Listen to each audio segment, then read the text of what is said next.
साम्राज्य न्यूज, सामान्यांचा असामान्य आवाज। दिवसेंदिवस विविध प्रदूषणामुळे पर्यावरणाचा ऱ्हास होत आहे। पर्यावरण रक्षणाची जबाबदारी ही सर्वांची असून त्यात प्रत्येकाने आपले सहकार्य द्यावे ही काळाची गरज आहे, असे उद्गार सोलापूर पोलीस अधीक्षक तेजस्वी सातपुते यांनी केलं। शिवकृपा सामाजिक बहुउद्देशीय संस्थेच्या वतीने आयोजित पर्यावरणपूरक गणेश मूर्तीच्या प्रदर्शनाचे उद्घाटन बाडीवेस येथील जाजूभवन येथे 20 ऑगस्ट ते 30 ऑगस्ट दरम्यान सर्वांसाठी खुले असून येथे 3 फुटापर्यंतच्या मातीमधून बनवलेल्या विविध प्रकारातील आकर्षक गणेश मूर्ती उपलब्ध आहेत। सातपुते यांच्या हस्ते गुरुवारी या प्रदर्शनाचे उद्घाटन करण्यात आले।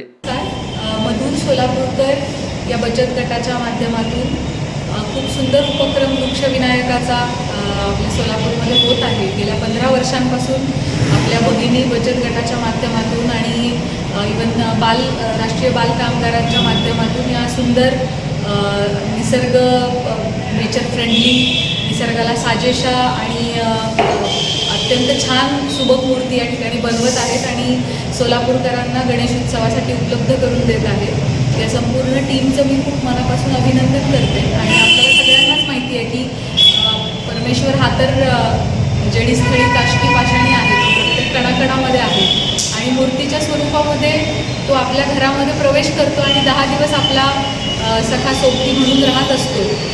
हाच विनायक जर वृक्षाच्या रूपाने पुढेही अनेक वर्ष आपल्यासोबत राहिला तर आपल्या सर्वांसाठी कायमच आपल्यासोबत असल्यासारखा वाटेल आणि इको फ्रेंडली पद्धतीचा आणि छोट्या मूर्तीचा खरोखर परमेश्वराला सुद्धा त्यामध्ये वास करताना प्रसन्नता वाटेल अशा आहेत।